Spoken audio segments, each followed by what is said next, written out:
اس فضائل اعمال نے اس امت اسلام سے توحید کو چھینا۔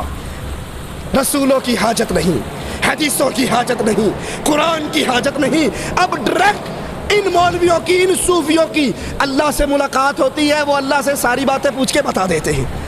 اس کے بارے میں عقیدہ پیش کیا کہ یہ علم غیب ہمارے پیروں کو بھی ہے، ہمارے بزرگوں کو بھی ہے، ہمارے ولیوں کو بھی ہے۔ ان صوفیوں کی بھی جتنی کتابیں پڑھو گے کہیں نہیں بتائیں گے اللہ نے کہا، رسول اللہ نے کہا، قرآن میں کہا، حدیث میں۔ ایک سید صاحب نے بتایا، ایک شاہ صاحب نے ذکر کیا۔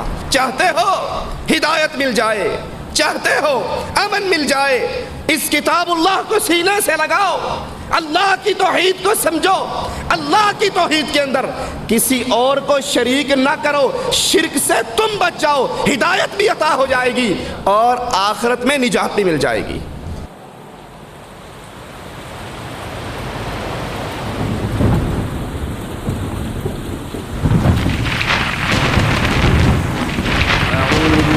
من الشيطان الرجيم وأن هذا صراطي مستقيما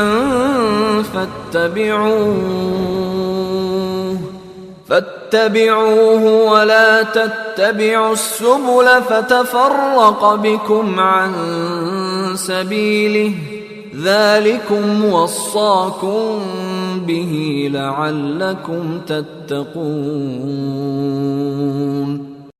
اور یہ کہ یہ دین میرا راستہ ہے جو مستقیم ہے، سو اس راہ پر چلو اور دوسری راہوں پر مت چلو کہ وہ راہیں تم کو اللہ کی راہ سے جدا کر دیں گی۔ اس کا تم کو اللہ تعالیٰ نے تاکیدی حکم دیا ہے تاکہ تم پرہیزگاری اختیار کرو۔ جدہ دعوت سینٹر حی السلامہ کے ذمہ داران کی جانب سے شکریہ ادا کرتا ہوں علماء کرام کا کہ تشریف لائے، اور بلا توقف اب میں گزارش کروں گا فضیلت شیخ توصیف الرحمان سے کہ اسٹیج پر تشریف لائے اور اپنے خطاب کا آغاز فرمائے۔ خطاب کا عنوان ہے فضائل اعمال کی حقیقت۔ حضرات، اس سے پہلے کہ فضیلت شیخ اپنے خطاب کا آغاز فرمائیں، میں یہاں یہ عرض کرنا چاہوں گا کہ فضائل اعمال کتاب ہو یا کوئی اور دوسری کتاب ہو، کسی بھی خاص فکر کے خلاف ہماری کوئی دشمنی نہیں ہے۔ ہم تو یہ چاہتے ہیں کہ ہم ان لوگوں کے ساتھ مل جل کر دین اللہ کی تبلیغ کے لیے جدوجہد کریں۔ صرف درخواست یہ لے کر حاضر ہو رہے ہیں جو غلط عقائد، جو باطل عقائد ان کتابوں میں موجود ہیں ان پر نظر ثانی فرما لیں۔ جزاکم اللہ خیر۔ نحمده ونصلي على رسوله الكريم۔ اعوذ باللہ من الشیطان الرجیم، بسم اللہ الرحمن الرحیم۔ قل هو اللہ احد اللہ الصمد لم یلد ولم یولد ولم یکن له کفوا احد۔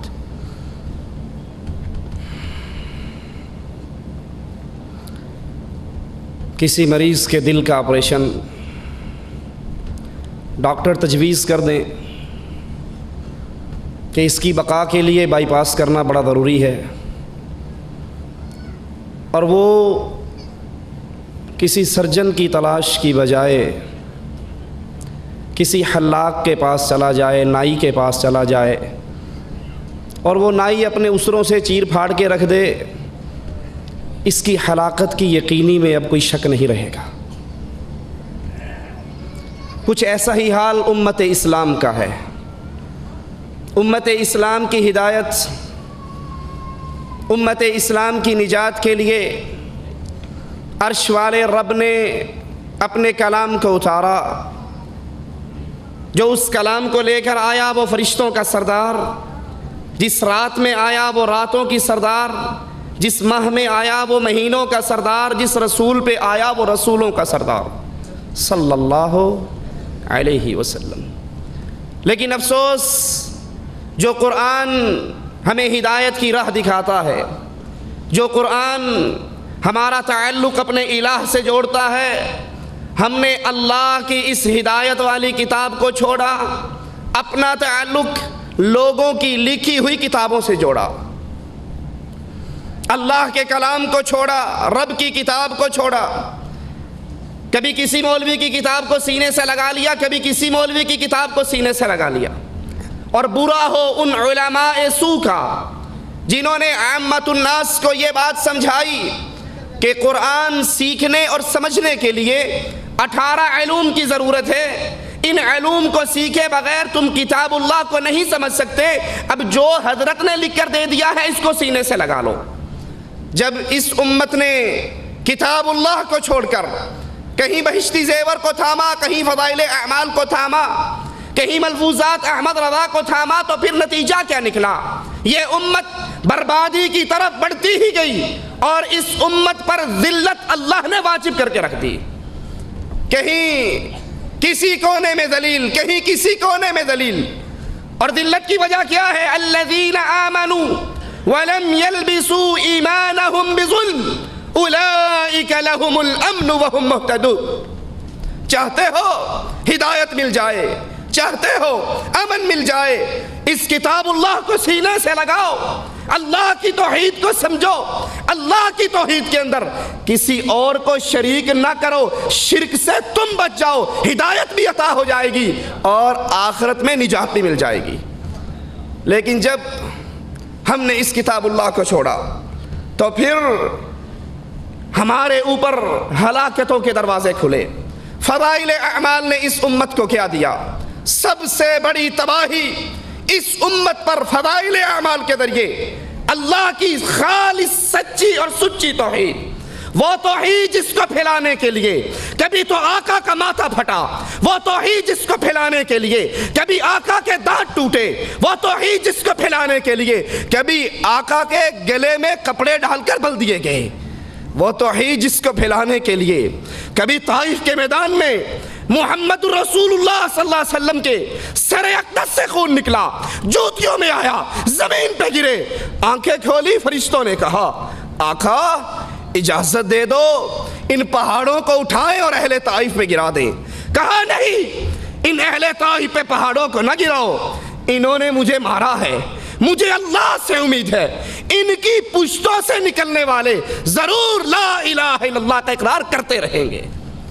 اس سچی اور سچی توحید پر، اللہ کی ذات پر، اللہ کی وحدانیت پر فضائل اعمال نے جو حملے کیے، یہ ہمارے ساتھ میں فضائل صدقات مولوی ذکریہ صاحب کی چھپی ہے کتب خانہ فیضی لاہور سے، اس کا صفحہ 558 ہے۔ 558 صفحے پر اللہ کی توحید پر حملے کرتے ہیں، ذرا آپ بھی سنیے۔ اور پھر شیخ عبد المالک فرما رہے تھے غور کرنا، میری اور آپ کی اللہ سے جو تعلق کی رسی ہے وہ ٹوٹ نہ جائے، اور مشرک کی رسی رب سے جڑا نہیں کرتی۔ اللہ سے محبت، اللہ سے دوستی اہل توحید کی ہوتی ہے، اور جب شرک داخل ہو جاتا ہے اللہ کی لعنتیں اور اللہ کا عذاب برستا ہے۔ یہ صفحہ 558 پر کہتے ہیں اے اللہ جھوٹا ہوں، کچھ نہیں ہوں، تیرا ہی ذل ہے، تیرا ہی وجود ہے، میں کیا ہوں؟ کچھ نہیں ہوں، اور جو میں ہوں وہ تو ہے، جو میں ہوں وہ تو ہے، میں اور تو خود شرک در شرک ہے، تو میرے میں سے نکلا ہے، میں تیرے میں سے نکلا۔ اے اللہ جو تو ہے وہ میں ہوں۔ رسول اللہ نے تو کہا تھا لا تطرونی کما اطرت النصارى، مجھے ایسے نہ بڑھانا جیسے عیسائیوں نے عیسیٰ کو اللہ کا بیٹا کہا۔ میں اللہ کا بندہ ہوں، اس کا رسول ہوں، مجھے اللہ کی اس دی ہوئی اتھارٹی سے اوپر نہ کرنا۔ لیکن مولوی ذکریہ صاحب وحدت الوجود کا عقیدہ اس امت میں پھیلاتے ہوئے کہتے ہیں اے اللہ جو تو ہے وہ میں ہوں، جو میں ہوں وہ تو ہے، میں اور تو خود شرک در شرک ہیں۔ نہیں اللہ کے بندوں، وہ اللہ ہے، ہم عبداللہ ہیں، وہ خالق ہے، ہم مخلوق ہیں، وہ رازق ہے، ہم مرزوق ہیں، وہ کھلاتا ہے تو کھاتے ہیں، وہ پلاتا ہے تو پیتے ہیں، وہ سلاتا ہے تو سوتے ہیں، وہ اللہ ہے۔ تکاد السماوات یتفطرن من وتنشق الارض وتخر الجبال هدا ان دعوا للرحمن ولدا۔ ان ظالموں نے اللہ کا جز بنایا، اللہ کا ٹکڑا بنایا، وحدت الوجود کے عقیدے کو سامنے رکھ کر یہ کہا ہر چیز ہی وہ ہے، ادھر بھی دیکھوں تو ہی تو، ادھر بھی دیکھوں تو ہی تو، جدھر دیکھوں تو ہی تو، مسجد میں تو، مندر میں تو، میں خانے میں تو، ہاتھ میں آئے تو رام، ہاتھ میں نہ آئے تو رحیم۔ صفحہ 561 فضائل اعمال کے اندر لکھتے ہیں کہ ہمارے عبد الرحیم شاہ رائے پوری ان کے ایک خدام تھے، اس عقیدے کو سامنے رکھنا کہ ہر چیز اللہ ہے۔ اس کے لیے من گھڑت جھوٹی روایت کنتو کنزن مخفین، چھپا ہوا خزانہ تھا، اپنا آپ ظاہر کرنا چاہا، پھر دنیا میں جو کچھ ہے یہ میرا ہی روپ ہے۔ امداد اللہ مہاجر مکی لکھتے ہیں شمائم امدادیہ کے اندر کہ بندہ وجود ظاہری سے پہلے خود خدا تھا اور بندہ ہی خدا ہے ظاہر ہے۔ اشرف علی تھانوی لکھتے ہیں امداد المشتاق میں، ہمارے ایک صوفی کے پاس ایک بندہ ایک پلیٹ میں حلوہ لے آیا، ایک پلیٹ میں گندگی لے آیا۔ کہا مولوی صاحب جب ہر چیز ہی وہی ہے تو دونوں کھا کر دکھاؤ۔ تھانوی صاحب نے فرمایا ہمارے مولوی صوفی صاحب نے بشکل خنزیر گندگی کھا لی، بشکل ملا حلوہ کھا لیا۔ کہا وہ بھی وہی ہے، وہ بھی وہی ہے، ادھر بھی تو ہے ادھر بھی تو ہے۔ بے تیدی گال نہ کرمائی، مینو الف دی سمجھ نہیں آئی، میم دا برقع پا کے احد احمد وچ اتر آئی۔ صفحہ 561 فضائل اعمال پر لکھتے ہیں فضائل ذکر میں کہ ہمارے عبد الرحیم شاہ کے خدام تھے، کئی روز استنجا کرنے اس لیے نہیں جاتے تھے کہ انہیں وہاں پر بھی نور نظر آتا تھا، وہاں پر بھی گندگی کے اندر بھی نور تھا۔ ہر چیز ہی اللہ ہے، ہر چیز میں اللہ ہے، ہر چیز اللہ کی صورت ہے۔ نعوذ باللہ گندگی کے اندر بھی ان کو اللہ کے انوار نظر آتے تھے، اس لیے باتھ روم کے اندر بھی نہیں جا سکتے تھے۔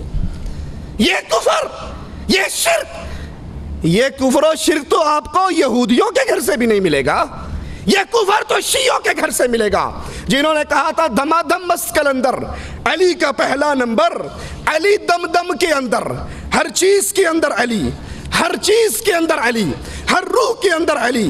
اور یہ ہمارے ہاتھ میں فضائل درود ہے، یہی عقیدہ یہاں پر رسول اللہ کے بارے میں بیان کرتے ہیں۔ صفحہ اس کا 133 ہے، کہتے ہیں رہا جمال پہ تیرے حجاب بشریت، انا للہ و انا الیہ راجعون۔ اے رسول صلی اللہ علیہ وسلم آپ بشر بن کر آئے تو حقیقت کیا تھا؟ رہا جمال پہ تیرے حجاب بشریت، نہ جانا کون ہے کچھ بھی کسی نے جز ستار۔